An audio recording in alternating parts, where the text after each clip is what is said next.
खुशी के साथ खुशी खुशी पढ़ेंगे और करेंगे day two start of Indian Contract Act 1872 to the today's topic.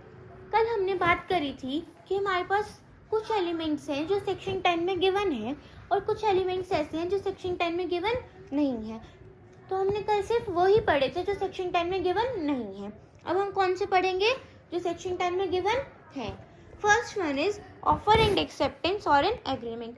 ये एक बेसिक चीज़ है, ये हमने कल भी पढ़ी थी कि कॉन्ट्रैक्ट होने के लिए हमारे पास कौन से दो एलिमेंट्स होने ज़रूरी हैं, an agreement and the other is it's enforceability by law. तो जो हमारा एग्रीमेंट है वो फर्स्ट एसेंशियल एलिमेंट है of a valid contract. Second is free consent. जो बोथ पार्टीज हैं उनका कंसेंट जो है वो अपॉन द सेम थिंग और सेम सेंस में होना चाहिए कि वो लोग सेम चीज़ को समझे। ऐसा ना हो कि एक पार्टी तो कुछ समझ रही है और दूसरी पार्टी कुछ और समझ रही है। फॉर एग्जाम्पल, ए ने बी को कहा कि मैं तुम्हें अपनी कार सेल करूंगा फॉर ₹30,000। अब ए ने तो सिर्फ ये कह के छोड़ दिया कि वो अपनी कार सेल करेगा बी को फॉर ₹30,000, पर अब ए के पास दो कार है, फॉर एग्जाम्पल एक BMW और एक ऑडी। ए तो सेल करना चाह रहा है BMW, पर बी क्या समझ रहा है कि वो ऑडी परचेज करेगा। तो यहाँ पर हमारे पास जो है वो मिस इंटरप्रिटेशन हो गया ना।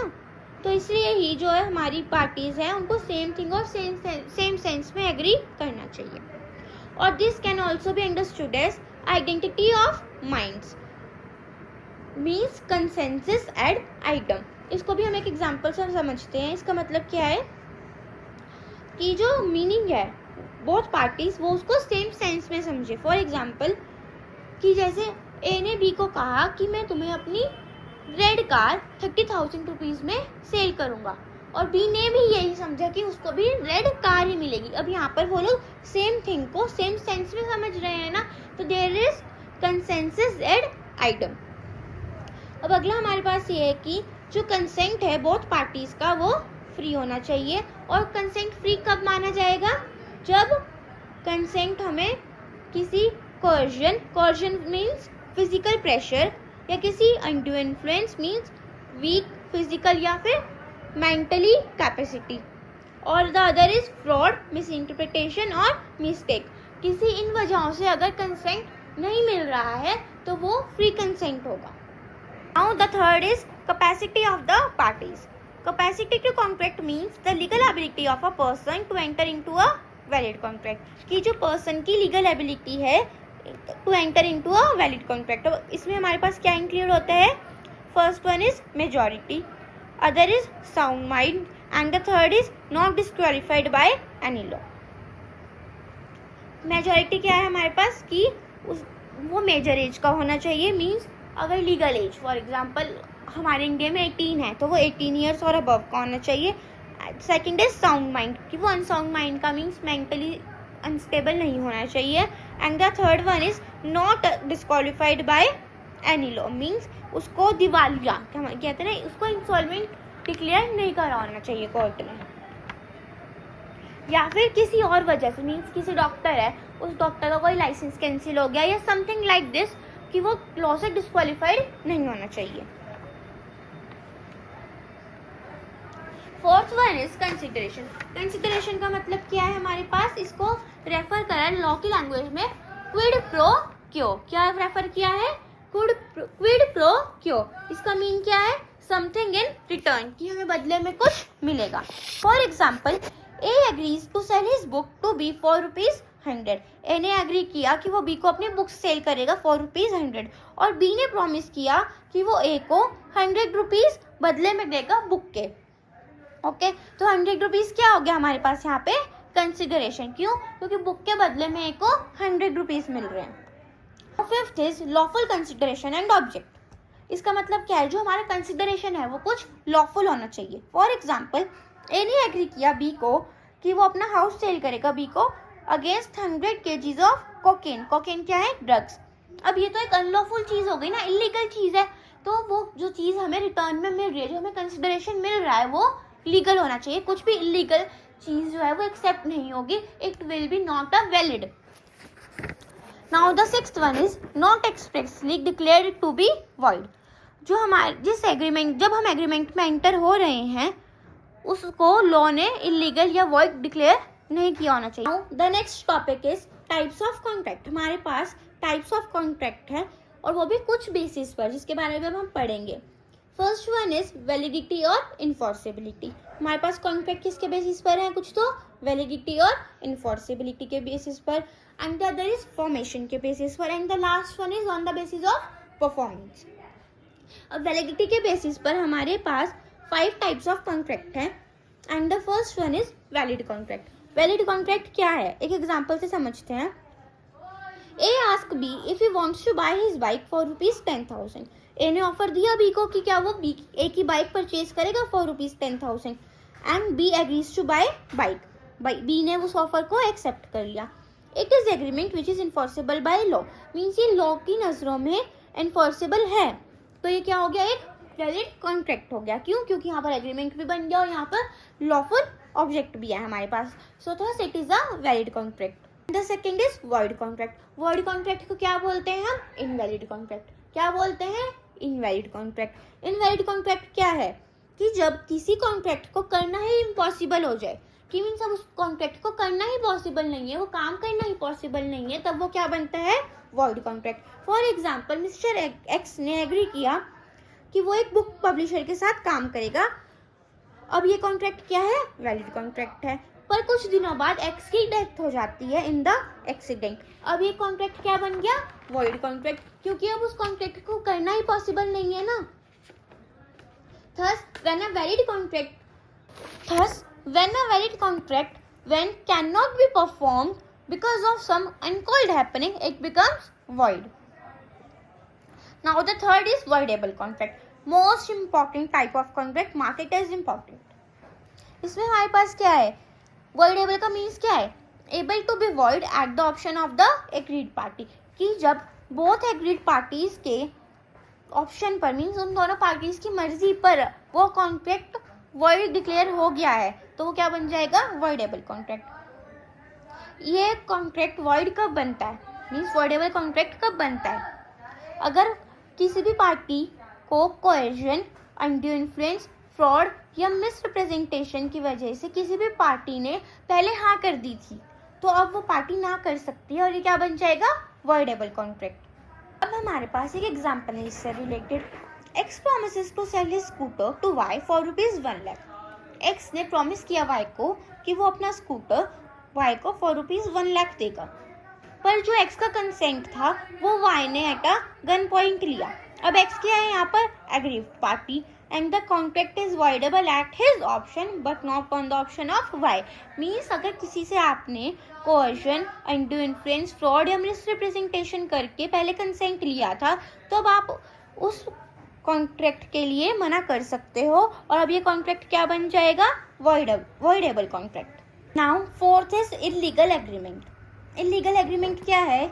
इट इज अ कॉन्ट्रैक्ट और agreement which the law forbids to be made.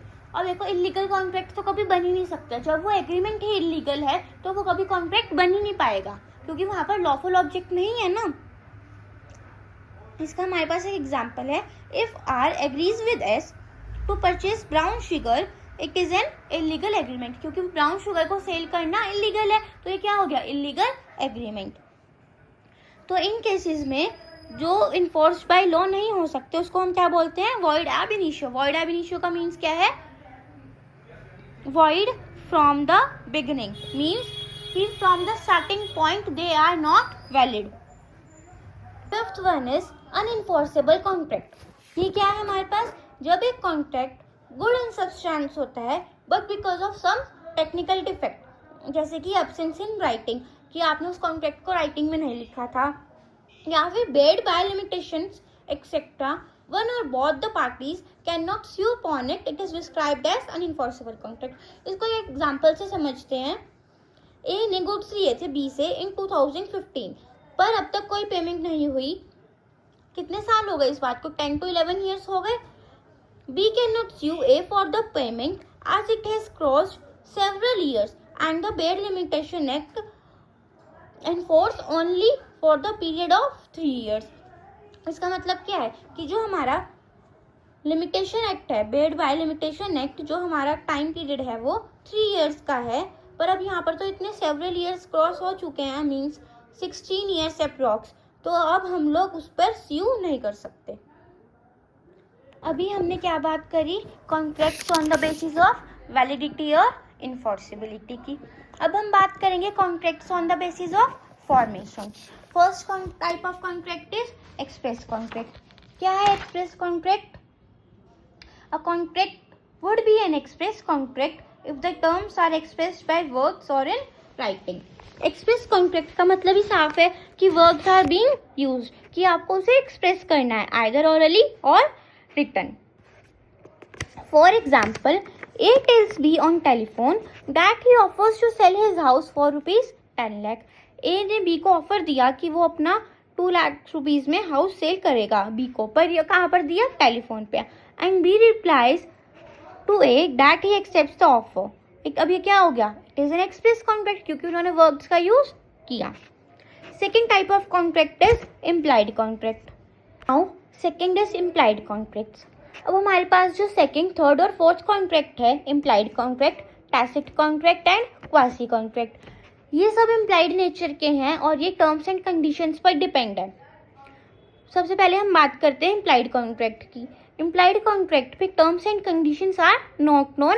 ये इम्प्लिसिट होता है बाय एक्शन और by conduct of the parties. For example, where a coolie in uniform picks up the luggage of A to be carried out of the railway station without being asked by A and A allows him to do so. It is an implied contract and A must pay for the service of the coolie detailed by him. ये simple सी बात है कि coolie का तो काम ही यही है ना, ये इम्प्लिसिट है बात कि कूली अपना काम करेगा और जो जिसका उसने काम किया वो उसको पैसे देगा। अब ये क्या हो गया? इम्प्लिसिट है, इसमें कोई टर्म्स और कंडीशंस की तो बात नहीं हुई ना। And the second example is A drinks a coffee in restaurant. This is an implied contract that he should pay for the price of coffee. अब जैसे आप कहीं भी जाओ, किसी रेस्टोरेंट में जाओ, आपने वहां जाके कॉफी पी, ये एक इम्प्लिसिट बात है कि आपको एट द एंड उस कॉफी का या आपने जो भी चीज ली उसके पैसे देने पड़ेंगे। अब यहाँ पे एक सब कुछ क्या हो गया? Implied in nature and terms and conditions are not known. Third is tacit contract. अब इसमें क्या होता है कि जो टर्म्स और कंडीशंस हैं वो नॉन होती हैं। For example, auction sale by strike of hammer. जब ऑक्शन में सेल हो रही होती है, जब स्ट्राइक ऑफ हैमर हो रहा है, ये टर्म्स और कंडीशंस ही तो है। इसमें साफ जब ऑक्शन में हम हैमर स्ट्राइक करते हैं तो पता चल जाता है कि हाँ अब वो चीज सेल हो गई। Fourth is quasi contract. Quasi contract क्या है? It is created by law, means इसके अंदर आपको लीगल राइट्स ऑब्लिगेशंस को फॉलो करना पड़ता है। फॉर एग्जाम्पल, कि आपकी कोई चीज गुम हो गई तो और वो चीज जिसको मिली, अब ये ऑब्लिगेशन है उसके ऊपर to find the owner of the lost goods and return it to the real owner.